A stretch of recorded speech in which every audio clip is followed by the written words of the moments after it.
Hello and welcome back to episode number 8 of the ACC's Netty Podcast Court Session, brought to you by the Export Beer Garden.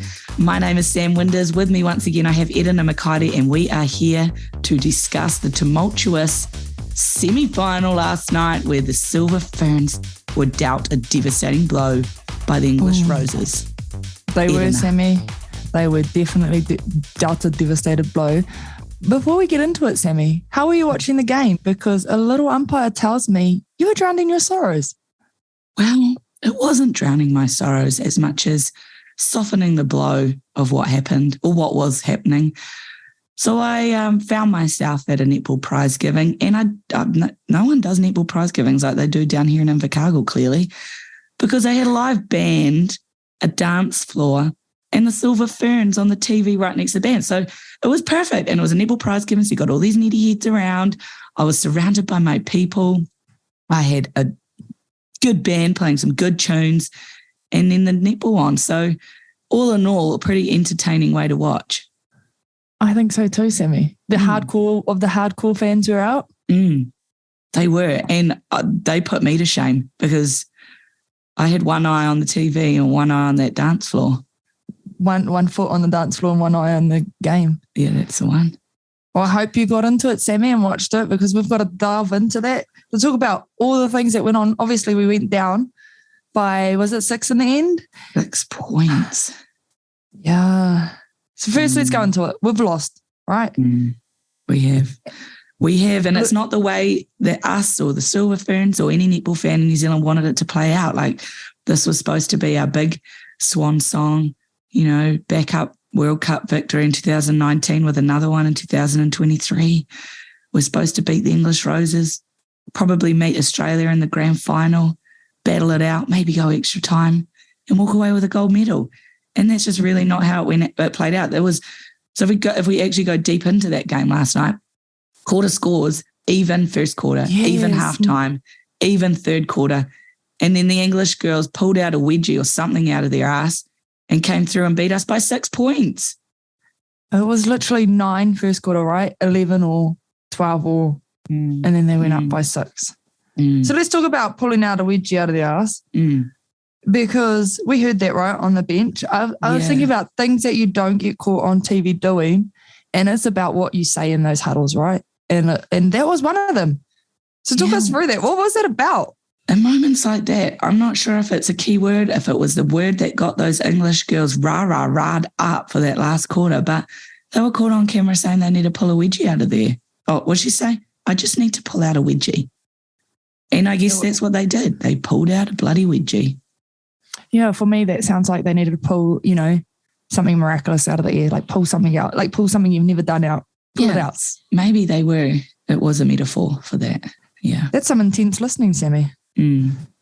Yeah, good listening. Pay attention to those huddles, because that's where you're going to learn the game plan, and it's very important for me as a netball head to understand what the game plan is when they're going out there. But if we talk about what New Zealand's game plan was in that last quarter, they just could not keep the ball in hand, I guess. It was, the whole game was a struggle to get that ball to the shooting circle. And that was for both teams. That's why it was such a low scoring game, because the ball was in play for so long and they just struggled to penetrate, for want of a better word, that goal circle, penetrate up the middle of the court. They just didn't have that. And it begs the question, and I'm sure a lot of netball fans are wondering this too, would Grace Nweke have made a difference in this semi-final? Oh, 100%, Sammy, I would say. Yeah. And would you agree with me? She would have been a really steady person at the back. And like you pointed out to me before, she's a get out of jail free card. You can just toss that ball up and pray to God that she'll get it, and most likely she will. And I think that's when, when you're struggling for that, because England were riding them and they were just like all over the body, all over everything. And if you don't have anything, it's that last moment of putting it up. And need I say it, I think that would have been our strength against that defensive unit in England. Like, Grace is just beautiful in the air, and if they pop that ball up, and I just think she would have sunk the goals. But I pretty sure we shot 100%. Yeah, we shot close to it. Yeah, it was just trying to get the ball in there, you know what I mean? They just struggled to get it across that top of the goal circle area. They just struggled that in that area. So if we're thinking about from Grace's perspective, so she's only young. She's like 22 or something like that. And she's just been like handed this awful card where she's supposed to be this big shining light for New Zealand. And now she can't play in this World Cup. She didn't even get to play against any of the big dog teams. She got injured against Singapore. So or Wales or whoever it was. So Singapore. She's coming to this World Cup and she put a post on Instagram the other day, like basically saying all her hopes and dreams have been dashed and it's really hard for her to be positive right now. What has she got to look forward to being 22? Like she's got maybe 2 or 3 or 4 World Cups still left in her, I reckon. 100%. She's got so long left in her. That's what she decides to do. Well, you know, from here, I think that creates that fire in the belly. I mean, we know we've got those examples of those players who, you know, either get injured or they lose out on their World Cup in their maybe in their starting years, and it's just like, why me? Why wasn't you? I don't get this, but they come back and they absolutely delve into those 4 years and they're like, you know what, I'm working hard on my weaknesses, on this, on that. You know, we've got to build till we get there. And Sammy, do you know any of those examples? Yes, I was just thinking of myself actually. It just came to mind. Oh, of yourself. When you said why me, because I went through a time in 2013. I had just left school. And I had just picked up my first contract, my first ever professional contract for the Waikato Bay Magic. And I had just been dropped off to Hamilton by my dad because the rest of my family was still on holiday at the beach. And it was time for pre-season to get started. And so I've been dropped off at my friend's house where I was going to be staying until the university halls opened. And I was cutting up a grapefruit, and don't ask me why, because I don't actually like grapefruit. And the knife... turned out he was a hunter, so he kept his knives really sharp. And the knife slipped and sliced the webbing between my thumb and my forefinger. And I had to go get stitches. And this is before I've even turned up to my first magic training. Oh, my boy. So anyway, the next day, also, I was a very poor, soon-to-be uni student. I hadn't been paid yet by Magic. And even if I had been paid, it wouldn't have bought me a car. So I didn't have a car at the time, so I was on my bike. I was biking everywhere across Hamilton, and I was on my way to the gym with my bandaged up hand, first session of my time, and I got hit by a car going round a roundabout. Came off my bike, stitches open, graces all up my leg, and when you said, why me? That's what I thought of, me standing in the shower, tears rolling down my face. Why me? It made you resilient, Sammy. It did. This is before I'd even got to my first magic training. So I rocked up to my first. I've been hit by a car. I've cut my hand open. Okay, I'm invested. What happened when you went to training? Like, did you get there after you got hit? I eventually got there. I had to ask my great uncle, who I'd never really had anything to do with, to take me there, which was lovely because he lived in Hamilton. But I got dropped off to training, and I rocked up and walked in the door, and Julie Fitzgerald, the magic coach, looked at me and said, for goodness sake, what have I got myself into? And but that was the start of a long and beautiful journey of wearing that magic dress. So that's what I mean. It made me think of myself. Resilience is built on testing times, and you just have to get through those times. So I know Grace Nowicki will from experience. I know she'll be fine. Oh, I am so sorry. I cannot stop laughing at that. That is unreal, Sammy. Like, I know what a story to start the day, right? I know, but that is great. Well, thankfully, Grace didn't get hit by a car. No. But although Noel says, you know, anything can happen. You know, you could get hit by a bus. Noel says that. That is unreal, Sammy. Wild. Let's hope she just has the resilience and, you know, comes back bigger and better than ever. Yeah. And the next World Cup is ours. It's in Sydney, so we'll go with that. I think players who have been through something make you look at them in a different light, and you're like, man, you've been through some tough times. I want to be there for you. I'm going to, you know, I'll die for you because you bloody almost died for me. 100%. that's almost what I was thinking about. And that's probably in 2 points you could talk about this person. So one, the injury reminded me obviously of Casey and they lost that. Yeah, Casey Korpa, the goat. And they lost that World Cup that first year. And she might beat me up if I tell the little secret. But she had a picture of one of the girls with the World Cup up on by her fridge. It was like on the wall by her calendar. One of the Australians, you mean?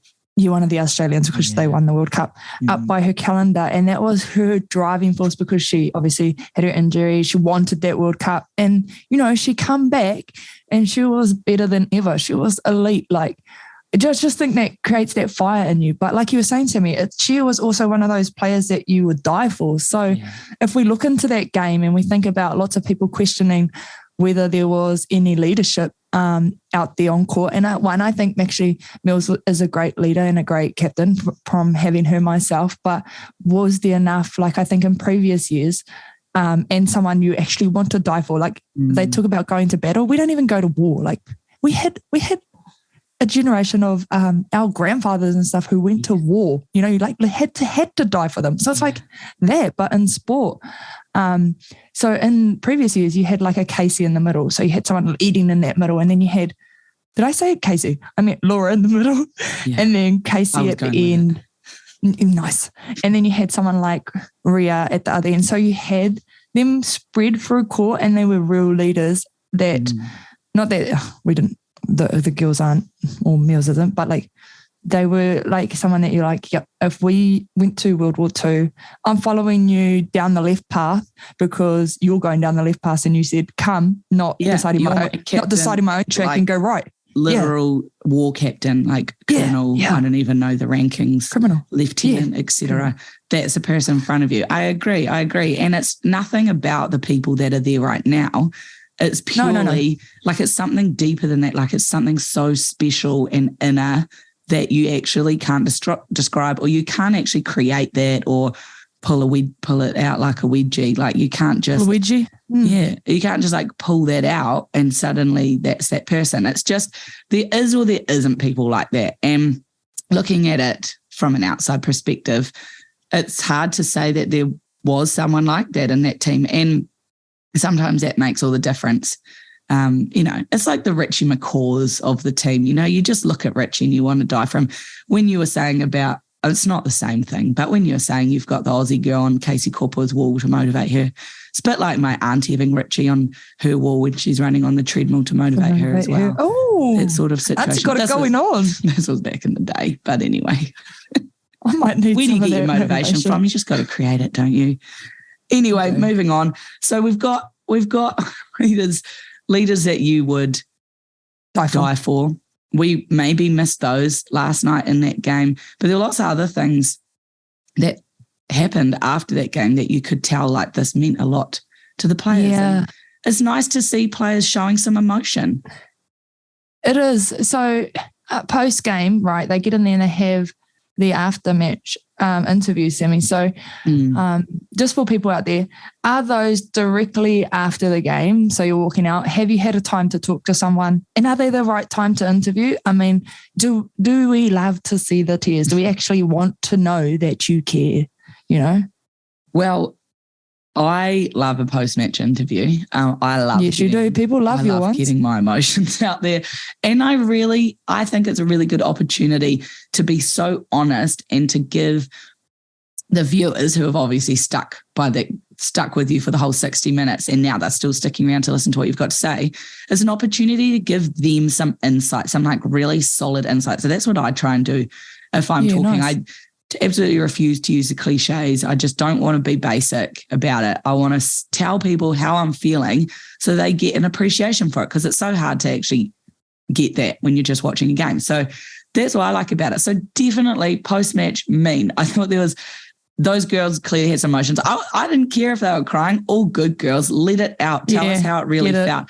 But tell us like they all said, proud of ourselves, great effort, defence got some ball, England were mean. Like, then they get asked, like, do you think, was it a psychological thing in the last quarter? Was it your fitness? Like, what do you think it was? And they were like, No. I just think like England really had their composure. We just let it go on a couple of occasions. I'm like, just be ruthless. Be like, we fucked up a couple times. Like we made some shit decisions and it really came around to bite us in the ass, and you just can't do that in the semi-final. Like something like that extra. I feel like Fee's really good at them because she just stopped in her one and just went, it was shit. Yeah. And, and it's just like, sorry, that was good. That's what I mean. That let it out, girl. Like, and to think about that, Sammy, those girls definitely don't go out there and think, you know what, I want to play 3 quarters and then lose, because I think some places we think, oh, it was all up to that last pass or it was all down to that thing, but there was multiple instances where we could have got the game, we could have won, but I just feel like it wasn't our day. In a semi-final, I reckon that's when it's like, it is the last pass. That is when you have to keep your head in a semi-final. Oh, yes. During you definitely got to keep your head. Yeah. But I think it comes down to that. Yeah, I think in moments, like you could have pushed out, like there's moments in the first quarter where we could have pushed out. There's moments in the second, like, it was maybe 1 or 2 in those parts that you could have pushed out. But I just don't think, I don't know, it didn't give me what I wanted. Like I didn't feel like England played their best game and I didn't feel like we played our best game. I think we just like threw things to them and then I think they were like, here's your chance to have it. But we didn't take it. Like it just wasn't, I don't know. I wanted some fire. Maybe, that wing attack was having some right old rumbles. Nat, for wing attack. Yes, for England. I was watching her having some right old rumbles. That was probably the only thing, just off in the little corner of the screen that I was watching each quarter. Is that with Phoenix actually? It was like off the ball rumbles. Off the ball rumbles. It's not a pet peeve. It's like pleasure. Oh, it might be. It might be. But if I'm goalkeeper down the other end and I'm watching someone do that to my team, it rocks me up. I get it, and because I'm like, I feel like I'm your own size. Yeah, I'm like a protector, like not my team. Like I feel like people are like, I'd rather play with her than against her, because if you're playing against me, I get all, not emotional, I get all ruckus. What is your pet peeve, Sammy? Because we're talking about pet peeves, and in that game, the centre from England, every centre pass, it was like she was putting the ball on her head like a crown. She put it on her head every centre pass. I was like, sis, what is going on? And she was just tapping into her inner Queen Elizabeth. Well, representing England, She's like, we're all I was pet peeve because I was like, why are you putting the ball up there? And I just wanted our Ferns to get an intercept off that pass, because she passed it from her head every time. Oh, it's funny. I'm going to do that now because I know it irks you. Oh, the other thing that irks me is when centres run. Centres love you because you run around the whole court for us, and I tried that one time and it didn't help me, but it's to bounce the ball before you get into the circle. Who does that? I can't stand that either. I don't know, but I'm praying that you'd lose the pass every time you bounce it just because you've bounced it. Yeah. You got any I've done pet that. peeve? I've got into the circle before and like just lost control of the ball because I wasn't paying attention, and that's a pet peeve. Pet peeve is if the shooter misses under the post and everyone thinks they're just going to get it in, but sometimes the shooters just like get the yips under the post or whatever and miss the goal, but everybody on the outside circle's already gone back to the start, like back to the centre circle, get ready to defend the next one, thinking they're just going to get in, and then they miss, and then the defence tips it out, and you're not there to get it. That's my pet peeve. I'm like, stay on that circle edge. No, Sammy, I know what your pet peeve is, because playing with Sammy, everyone, you kind of pick up what people's pet peeves are, and then sometimes they kind of get they become your own. So I found that this year when Sammy left the Steel to go play for the Steel. So she was with Magic before that, and obviously, so after the shooter would shoot a goal, she wants the ball back quick, and if it's our path. So as a goalkeeper, and this is what was happening in the game, I heard the commentators ask, why do the goal shooter and the goalkeeper fight for the ball out of the hoop? so one of those reasons as a goalkeeper playing on Sammy's team is Sammy wants the ball back quickly. That's your pet peeve. If Erena didn't get that ball back to me, I can't start my centre pass fast. So that is why we are having a rumble under the hoop for the ball to get it back quickly to Sammy. Hard. And time doesn't stop when that ball's going through the hoop or like piddling around on the ground. Time's still on. I'm like, this is a waste of time. Hurry up and get that bloody ball back. Exactly. And then sometimes you're rumbling because you think it's your centre pass, but it's not, it's theirs. And then you get it. So you want to slow it down so they can't set up. So it's all a bit tactical. It is tactical. And people think it's a mind game and we just want to like fight the goal shooting. Just let them have the ball. People who don't understand are just like, oh, they're just being stupid and wasting energy. It's like, no, there's a reason. No. It's all about getting ready for that centre pass, right? Yeah, exactly. Anyway, Sammy. We had some messages. I had a couple of messages in, so thank you people for sending me some DMs. Sure. And not the ones that asked if I wanted to be their sugar baby and whatnot. What did you say? Do you ever reply to those? Because that's kind of funny. No, I don't. I consider it sometimes, and I'm like, what do I reply? No, you might be a scammer, and I don't know, but I would love it, sugar daddy. Help me. Yeah.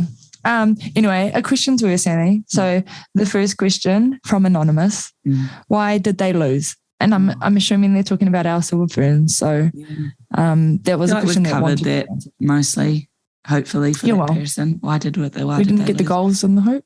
Yeah, just they outscored us, didn't they? Awesome. So this one was from a friend of mine. She was asking about lineup and changes. So the statement said it was hard to say what changes were needed to be made for the Ferns, but there needed to be some changes. So essentially, it was hard to read what was going on in the game. But do we think that there needed to be changes that had to happen in that game?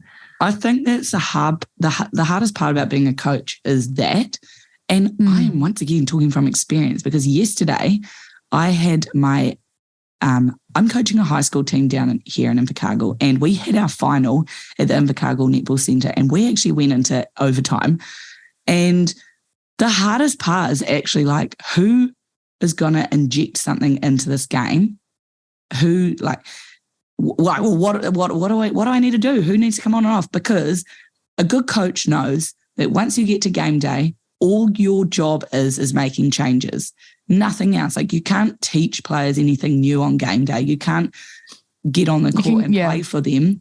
So you can give them small advice. Make the changes. Yeah. You can give them small advice, but if you haven't coached it or taught it, they can't really take that on board. Yeah, it's pointless. You can remind them stuff, but mostly it's making changes. And I really struggle with that sometimes because I'm like, especially schoolgirls, because I'm like, don't cry, just stay on, or I'm sorry for taking you off.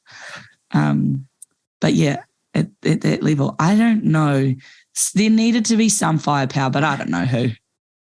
Well, we did talk about the leaders that needed to be and like just kind of stand up. So I think it was more drawing something out of the girls in that moment. And to the fact that the score was 9-all and then 11-all and then 12-all, that suggested in itself that there didn't, like if changes were made, sometimes, okay, so this is inside kind of netball terminology type stuff. Sometimes when you make a change, that change can afford 2 losses because that player has to settle into a game. Yeah. And you can't take that risk in a final like that. You're so right. So, for example, if we had changed out, say, the centre for Whitney, say Hef out for Whitney, say that was something that happened, then we have essentially put in the air out into the forces that there are 2 balls that could possibly be lost in this moment. So while Whitney's settling into the game, rebuilding her connections with her players around her. Yes. And you like the scores were level. As the last quarter, you can't afford that. So it's a real you got to kind of play it safe, I guess. And that's what the Ferns did. And ultimately it lost them the game, I reckon. Yeah. They played it too safe. Yeah. I probably personally might have wanted to see Mills in goal shoot, but then I don't know who I would have put in goal attack, just for the pure fact of her shooting was at 100%, but the ball was struggling to come through. That would be my only thing. Okay, well, enough about that. Do you have anything left? No? No, that's cool. Okay, so this question, I have no idea what is going on with this question, but why was Te Huia playing? Could someone else been on? So firstly, Sammy, who's Huia? And is that even a relevant question? Because I don't know if there was any huyas on court. Talk about pulling a wedgie out of your ass. Oh my goodness. Te Huia. Who is Te Huia? I don't know. They might not. Maybe they were just thinking about some club game they were watching and then got mixed up with the Silver Ferns. Okay, well, that's a really lost one. One question was, and this is before the potty and the game, are the Silver Ferns going to win the World Cup? So we've kind of answered that in the situation that we've been put in whānau. Okay, now coming into the next one, and I guess this links into what we would have done. Actually, I had a statement to say before I go into that question because it'll lead us into the last part, Sammy. But the statement said, I think Sammy Winders should have been there to drive the attacking end and it would have been a lot easier. So that was from one of your fans. So there you go. Yes, lucky I was in no state to be on the court last night. That's all good, everyone. Yeah, she had her heels in the air, family, so on the dance floor. Yep. So danced her feet off that she had to take her heels off. And that was a great, loved her, ringing her in that moment. Anyway, the last question, will the Silver Ferns beat Jamaica? And I think that leads us into our next game. Will they beat them? And they want to know who would your starting seven be against Jamaica. So we come up. Should we make a starting seven together? But tell us, keep going, sorry. Yeah, it's nice that we've got a third and fourth playoff. So this is for the bronze medal. I'm assuming there's going to be some podiums to stand on. So this is our last chance here on the podium. And I tell you what, I have in the 2018 Commonwealth Games, we played Jamaica in the bronze medal match and we lost. And netball in New Zealand turned on its head after that. There was reviews, there was a coach change, there was a massive, I have never been part of anything that big before where we just got interviewed, like they brought in a panel, you had interviews, you did phone interviews, like trying to figure out what was going on. So if the Silver Ferns don't win against Jamaica, is that what we're going to see? So there's a lot riding on this game. So for the sake of Netball New Zealand, I really hope that they do win. But in saying that, after that 2018 World Commonwealth Games that we got fourth in, the following year, that was when Knowles came and then we won the World Cup. Wow. So maybe it's not all a bad thing if we just had to do a big rollover. But it's going to be hard to beat Jamaica because, they're down as well because they just lost to Australia and they've got their big tall target in the back. But at the back end of the tournament, I think our experience could pull through in big moments against Jamaica in this sort of path. I'm hoping. I'm keeping the faith and I think it's doable. I think we might have learned from the last game that we played them and also this game will give us great insights to what our team is either lacking or going to do going in. So I feel like, thank you listener, I feel like Silver Ferns we could have won the World Cup. Obviously we're not in the situation too, but yeah, we can. So Sammy, let's make a starting seven together. So you get to pick the goal shoot, then I'll go goal attack, then you go wing attack, then I'll go centre. So it might not be the team that you want, but it might not be the team that I want, but we can put together a team together. Jamaica. We're playing them to go play. Okay. Yeah. Goal shoot. I'm going to Pius Albi Rickett.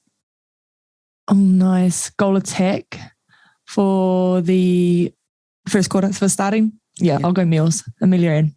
All right. Wing attack. Gina. Just because she's so steady. Oh, I'm going to throw us off here. Centre, I'm going to go Whitney. Yeah, nice. Yeah, she's got her fresh legs, eh?